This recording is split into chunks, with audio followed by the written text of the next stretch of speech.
Hello, I'm Gabby Mendez. And I'm Felix Kabute Jr. You are now listening to the Talk 20s podcast. This podcast is your ultimate guide to adult life, where we discuss, with the help of our amazing guests, all the things that we were never taught in school. Adult life can be really isolating as everyone's got their own thing going on. But remember, you're never alone. There are over 7 million of us 20-somethings all trying to figure it out. Let's unpack a new topic in today's episode. Yes, hello and welcome to a brand new episode of the Talk 20s podcast. If you've not already, please make sure you subscribe and follow to make sure you never miss an episode of us in the studio. Today, we're joined in the studio by Bobby Schofield. Bobby is an insanely talented actor who is born and raised in Kirkby, Liverpool. If you've watched The Suspect, The Walk-In, SAS Rogue Heroes, or Anne in the last 18 months, any of those acclaimed British dramas, you'll know exactly who I'm talking about. So hello, Bobby. Hello. Welcome to the podcast. Delighted to have you here. Yeah, made up to be here. Thanks for having me. Thank you so much. Like that list that I read out there, some huge BBC dramas that you've, and ITV dramas that you've been involved in. Yeah. Insane. I know, it's mad, yeah. I forgot I was in all of them. I was sitting there. Do you know what I mean? Yeah. No, yeah, very blessed to be a part of some, good stories to be told. So you're a young leading actor in the UK. What's that like to act full time? I wouldn't say I'm a leading actor. I'm more of a supporting actor, but I'm like, you know what? It's amazing, yeah. It's something I've always wanted to do and work towards ever since. Probably I've been doing it for about 10 years now. Wow. 2012, yeah. So I went to college and that. So yeah, it's, it's shown that like a lot of hard work and a lot of no's and, being madly obsessed with it. Yeah. wanting to do it. So yeah, it's nice to, be doing all, different projects and that and, playing these interesting characters and telling stories that hopefully make an impact on someone's life, which I think is a bit of a dream for an actor, you know what I mean? Totally. So how did you get started on all of this? Like, how did it all begin? What, the jobs that have just come out, or do you mean years ago? I mean, like you said, you've been doing it for 10 years. So like, you start of your 20s then, what was your life? Yeah, I went to school. Done a little bit when I was a kid. A little bit of Grange Hill, I don't know if you can remember that. Yeah. There's like one episode of that. I think it had been 3 lines in a dinner queue. And then, done a little play. And then, you just sort of, give it up really, because I was just too busy growing up, I suppose. And then I look back now and I think, you know what, maybe, say for instance, I'd like say when I was about 17, when I started to get back into acting, I was like, maybe I should have kept it up then. But I'm actually glad I never now, do you know what I mean? Because I had that time to grow and be a fucking human being. Yeah. And I go through the shit periods in your teens and go through, getting involved in shit that you shouldn't get involved in and, hanging around with the wrong people per se. But, just being a child or being a little lad and just, cracking on. So I feel like that was important for me.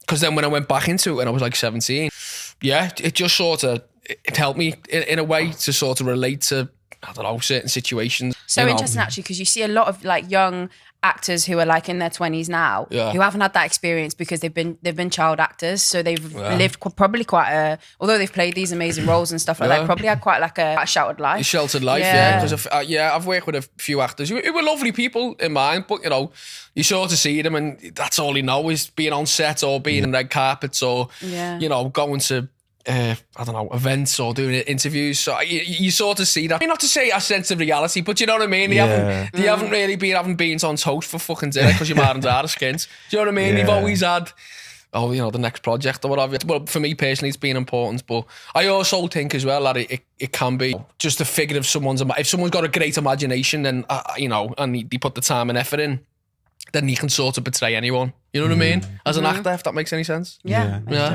Done it when I was dead young and then obviously got back into it when I was 17. Because, I fucking hated my job because I was a landscape gardener and I couldn't stand it. We were just talking about that, weren't we? Yeah, we were talking about it. It was... Yeah, it was good, and I made a lot of friends. But then also it's the same thing. I think it's important to get up in the morning and dig holes at 7 o'clock in the morning and feel that sense of reality. Do you know what I mean? Yeah. Let's say no disrespect to anyone who does it. And then obviously I've been doing it since I think I left college in 2012. I don't know, be on nice big sets or nice trailers and that, and getting your food brings you and your coffee and all that. Do you know what I mean? Yeah, it definitely sounds like you went back to what you was passionate about, and I like how you touched on, you started acting as a child, but you went away from it. And I do feel as if when you're a child, you struggle to have like a concept of what a career is. Because I'm thinking back to my childhood and when I was playing football, it never quite dawned on me like, oh, I'm playing to become a footballer. I was just playing. And then when the moment it started being unenjoyable, that's when I kind of was like, nah, I'm not doing this anymore. Who did you play for? So I started playing off at, played at Burnley and I played at Blackburn. Yeah. Yeah, so that's where I started off and then kind of lost my way when I started to focus on education, finding a part-time job, started earning a bit of money, and then the football just kind of got dropped off. Yeah. Who was at Ewood Park? Is that, that's Blackburn's ground. Who was there then? Was it Sam Allardyce? Who was the manager then? This was years ago. This was like back in when I was like 11, 12. Yeah. So I can't remember them. Remember just as a kid, I was just playing for enjoyment, really. Just playing for enjoyment, yeah. And I guess that's how you started off with acting. And then, like you said, you wanted to grow up a little bit, didn't you? Yeah, definitely, man. That freedom then, because I imagine with being a child actor at the time, busy schedules, you can't just get up and go, oh yeah, I'm going out with my mates for a game of football. Yeah, well, I never had that, you see, because I wouldn't even class myself as a child actor because I never had, I think I'd done like a day on Grange Hill and that. And I'd done like a play. So it wasn't, I was never used to that lifestyle or schedule. I suppose I was to a degree because my dad's an actor as well. So we're sort of seeing how the business worked, you know what I mean? The business, so, how the business worked and, so we're sort of nude inside and out. And I used to go to, work with him a lot when I was about 14 because I was... I was just being a little bastard and getting into trouble. So I used to go to work with him, and I just used to sit there. I think it was in the Royal Court. It started off in the Everyman and the Playhouse, and then it was the Royal Court. So that was sort of like my training in a way. Like I just used to go and watch plays all the time. You know what I mean? Even though if it was the same play every single day, but I'd still, probably hang around in the green room and then go and watch a scene that I liked in the play and that. What I really wanted to know is like, you mentioned about acting in Grange Hill, but what was like your big break like into the industry? Because obviously you're born and raised in Liverpool and you're very much on the way to Hollywood, I'd say. So what would you say is like your big break? Hollywood, I'd say so. You're on your way. You're a class actor. Yeah, so. mate, no, thank you very much. That means a lot. I actually genuinely don't think there was one, and I don't think I don't think I've had one. Like it's not something that I don't know. I suppose recently, this past year, I'm getting people that are asking for me photos and that, and to come onto podcasts. But I mean, which is nice because, you're like, I think I've never been asked about the fame or any of that bollocks or, going red carpets. It's always been about acting with me, if I'm completely honest. It was more of a therapy, do you know what I mean? Because I was so, as a teenager, I was so like, I don't know, I just got a lot of anxiety and, I thought I was like, fucking mad, you know what I mean? Like, but it turns out I wasn't, thank God. To be an actor, it was sort of like to get a bit of, just to pretend to be someone else gave me comfort. You know what I mean? To sort of channel that sense of anxiety or, I wasn't comfortable in who I was as a person. So that's why, to portray someone else made me feel nice. But yeah, to say back to your point of, have I had a big break? My first sort of, I don't even say break. I done a thing called Terriers. If anyone in Liverpool who's an actor probably know that, young actor. I done that, and then the director of that recommended me to an agent in 2012. So I went along to, because this agent was supposed to be like casting at a film. It never got made, this film, but I went along anyway and done the audition. And she really liked me, and she said, have you got representation? I was like, no, I haven't, no. And she was like, oh, well, I want to represent you. And I was like, all right, yeah, sound. So I signed on to her for about 6 months, and I done a play called Tony Teardrop, which was a brilliant play written by Esther Wilson. I don't know if you know her. She's done an amazing play called Unprotected, which was a true story about these prostitutes in Liverpool that got murdered. Brilliant, like verbatim piece. It was on the Everyman years ago, but I remember going to see that when I was a kid, about 2005. Anyway, so done that, and then I got done my first audition in London. Fucked that up. That went terrible. I've actually got a question about that. Have you? Yeah. We're going to ask you about it because I heard you on a podcast recently, and now you went down to London, and I don't know if this kind of relates to being like from Liverpool or having like a Liverpool accent and stuff like that, but like Tell us about that first audition experience then, because I actually thought when I was listening to the podcast, because I wasn't watching the video or anything like that, I actually thought that when you was acting it out, that it was a different person on the microphone. You could change your voice so much. So like, for our listeners, tell us a little bit more about that first experience. So yeah, I get to the mega bus. I had to say, because after that podcast, I was like, what my coach is called? Because you get like a 10 out of 10, innit? Yeah. So it goes down and gets there. And I'm like, full of fucking nerves. But I was just that excited about getting an audition. I never even learned the lines. I was just like, fucking hell, I've got an audition in London. Wow. So it goes down there. It was the old spotlight that goes in, and it's just, this room full of really good looking young men all going up for the same part. And I'm like, oh, fucking hell. So I'm there. And then this sort of, I don't know, I think he was from Manchester. So he comes out and he's like, no disrespect. None taken. He comes out of the audition and he's like, and he's with this like young attractive girl who was the other actress. I have no idea who she is. I fucking wouldn't know if I fell over her now. But I remember her coming out and she was there. And she was like, oh, that was, really well done. That was fantastic. He was like, oh, yeah, thank you. And so have you got the train down? Or she was like, yeah, I'm just going to go and get it. She went, oh, wow, you did really good. And then she was like, okay, Bobby. And I went, hi. Started talking posh. And I'm like, and then I was even like, so we were going down this corridor. I'm thinking to myself, what the fuck am I doing this for? Goes in this room and there's a fella there fucking about the camera and the casting director, don't know who it was.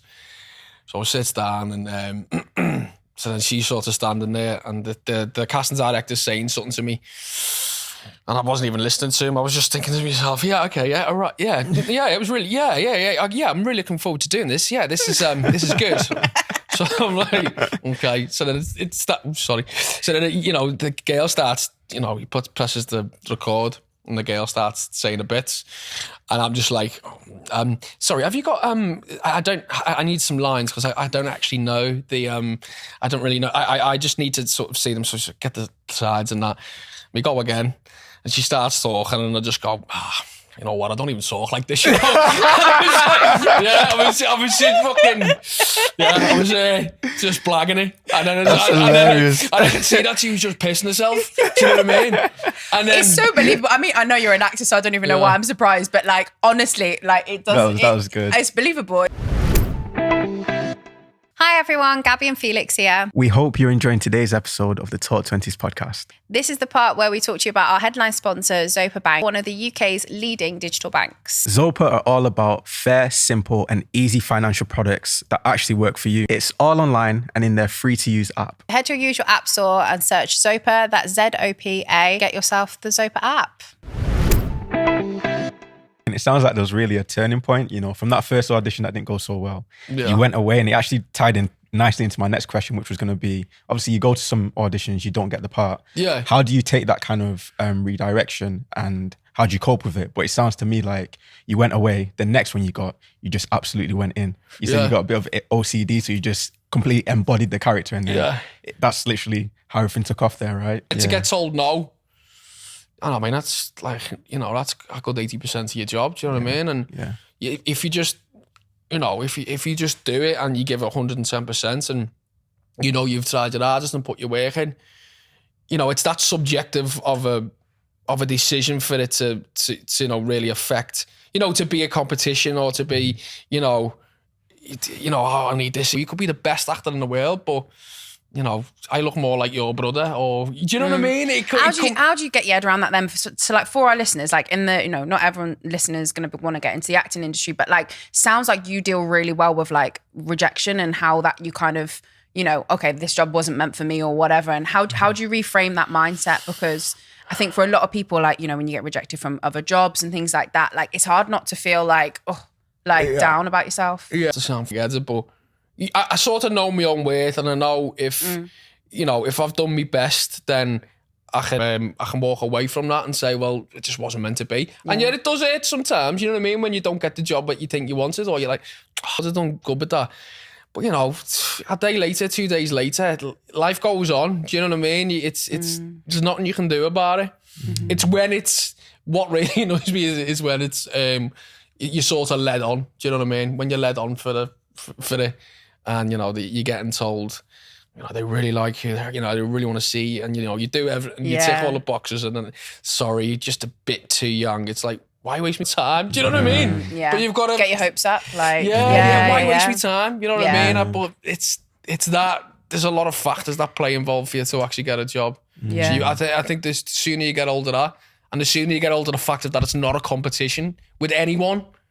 Then, and a lot of people do, a lot of people are competitive, and I suppose I am in a way, but I never got into it for that. It was more to tell stories that, I don't know, make an impact. Do you know what I think? If you go into it with the right intentions, and for loving it, then you can't really go wrong, I think. Yeah. You mentioned a little bit early on in the podcast that you have OCD. And how does that impact you? Because I know you talk quite openly about it on social media.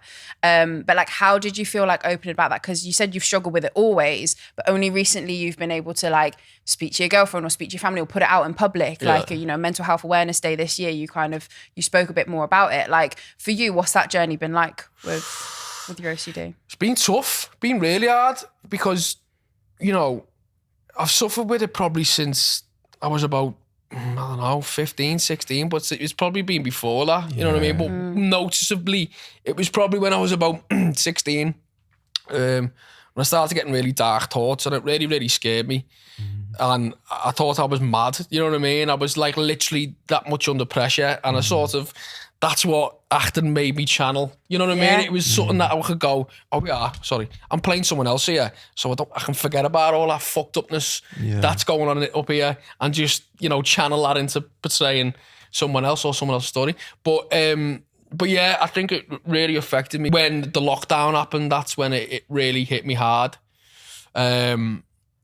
So yeah, it's been a long time, and it wasn't actually a proper diagnosis. It was a conversation with a doctor, but I've been to doctors a few times over it, and I'm just saying this, I can't stop like repeating me lines constantly. And when I used to get a bad thought, I used to go like that and click. That's what I used to do on set. It was like, do you know what I mean? And then it started doing it in everyday life then, do you know what I mean? And I'd be like, and I don't really do that now.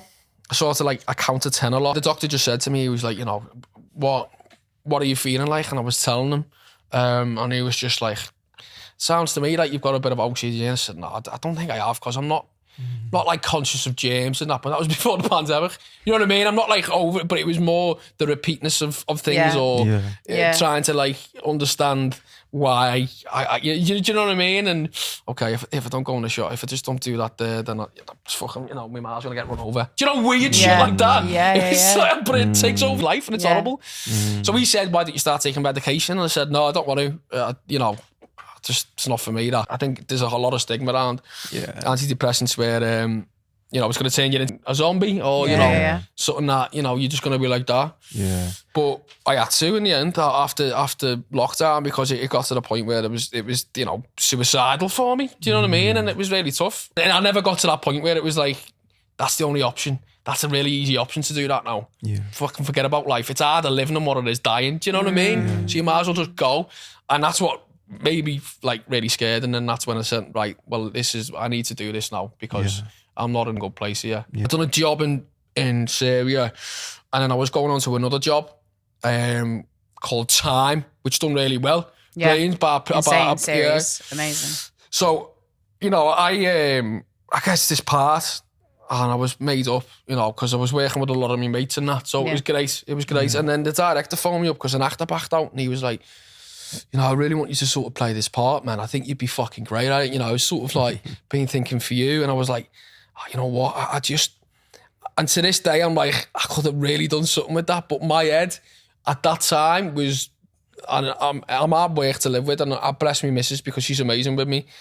At that time, I was so bad with it. I get up in the morning and I'd say my lines, just constantly, all through the day of like stopping saying them. I went, listen, I just can't do it, man, because my head's just not in a good place right now. I spoke to people about it, and they've been like, whoa, bruv, like that's a good part, like me mate. I was like, lad, I can't do it. I said, I just couldn't do it because I wasn't in the right headspace, and I could only do that. And that's when I went, right, I'm losing opportunities because of the way my head is. There's only so much yoga you can do at 5 o'clock in the morning, and so much meditation you can try your hardest, and green teas and all these teas and CBDs and all that, you know, and CPT and all, you know, to try and stop you from going like, you know, but it's sometimes you need a bit of a help, and it's really helped me. And I bless the doctor who prescribed me them. Yeah, well, thank you for really touching on that and opening up. And it sounds like you've really been on a journey with it, and you're at a stage now where you understand it a lot more. I mean, I'm always open about talking about mental health because I feel like it's not spoken about enough. Would you say, especially in that space at the time, as you explained, it's a lot difficult from that male perspective? Oh, lad, 100%, 100%. You know, it's the whole toxic masculinity thing, and you know, whatever.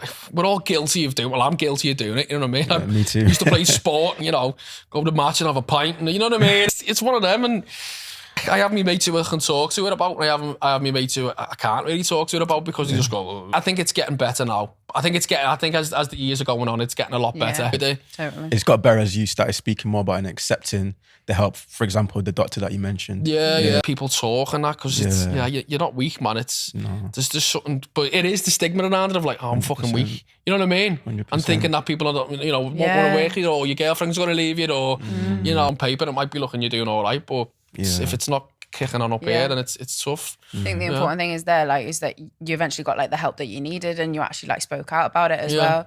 I think, you know, it's really interesting because obviously I've watched you in lots of different things. Most recently I've watched like The Walk-In. Like you play some really challenging characters where they have very contrasting views or you know, lifestyles to what you live. How on earth do you get yourself in the headspace in order to portray that character? Like, how do you do that as an actor? Because, for example, The Walk-In, like, you know, you're playing someone who's so wildly different and has such crazy opposing views. Like, how on earth do you play that? I think, to be completely honest with you, The Walk-In was probably one of the toughest jobs I've ever had to get my head round as someone. Do you know what I mean? Mm-hmm. Just the outlook on life. I found myself when I was doing that drinking a lot, and you know, sort of sitting there and reflecting on how the fuck can you hate someone because of skin colour or because of where they're from. That was one of the toughest characters I've ever played. Even though on paper you're like, well, it wasn't that hard because, you know, you're only in there and you don't say this, that and the other. But it's like there's so much more that goes beyond that of what's on the screen. It's tough. There was a lot of research behind that for portraying someone real. Then, you know, you just sort of try and find out as much as possible about that person. Give us a bit of context for our listeners that haven't watched it, then, not the character that you played. Oh, I played the fella from, I don't even want to say his name. I played the fella from St. Helens who, you know, far right and just a neo-Nazi, basically, believed in the ideology of Britain should be for the British and, you know, everything. It's just basic full-on Nazism. You know, and I've got sort of Jewish family and I've got, you know, black family as well. So, you know, you're sort of trying to portray someone that fucking hates people, you know what I mean? That you're sort of related to. And how do you separate Bobby from that character on screen? Like, as we said before, you really embody a character. You know, you was in the streets of London speaking to the homeless, really taking that character, but it's quite clear that you don't share the views of that character. But how did you step into character for that one? On the day, I had to warm up. I was, especially for The Walk-In, I was just going, you know, I am a racist. I'm a racist. It was just something to, you know, to try and get yourself that. To try and get me. It's just so out of body, like not what you are. The impact that these programs have, like the story that it told, obviously it's a true story. Like the impact is obviously like, do you look at the long-term value of what a series like that can do in terms of, you know, providing understanding and education in a way? Because I think watching that series like was a huge, like, obviously I knew everything about that was going on, but it just opened my eyes to another kind of world really in terms of like how deep it can actually get. I think it's important work. I think it was a story that, you know, needs to be told because I mean maybe someone might notice that someone's getting you know, radicalized on the internet, you know what I mean, and or they're acting a bit different, and then maybe someone can approach them and be a bit, you know, a bit more open and be like, yeah, what's going on here? Because it's so easy for people who were lonely and who were a bit lost to get, you know, go down that path of something, you know, something to be a part of. Do you know what I mean? Even how disgusting or how, you know, it's because they're lost in themselves, then they need to channel that energy. And hate's an easy fucking pat, innit? You know what I mean? It's just easy to hate them, what it is. Yeah. It's sometimes to love, do you know what I Yeah, mean? I was just about to say it's hard to love sometimes, but easy to hate. Yeah. Well, thank you, Bobby. It's been amazing to have you in the studio today. I love chatting to you and hearing all about your 20s. Yeah. If you could look back at like 20-year-old like Bobby then, where was he? What was he doing? And is there one piece of advice that you think you would say to him that would carry him through his 20s? Ooh, we're going back in time now, aren't we? So go and get some help, man. And just be yourself. Do you know what I mean? Love like, that. just go and get some help because you're not mad. You're just struggling a bit. Yeah. Wise I'm words. getting fucking emotional now. Wise words. Thank you, Bobby. No, It's thank you been so so much. amazing to have you on the podcast. Cheers, nice I've loved one. it. Thank you so much. Thank you. It's been a good laugh. Thank you so much, Bobby. Nah, nice one. Cheers. Hey, smashed it.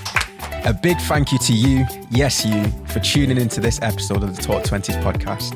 We hope it inspired you in some way and popped a little pep in your step for this week. Make sure you subscribe, leave a review, and share this episode with a friend. It means a lot to us to have your support.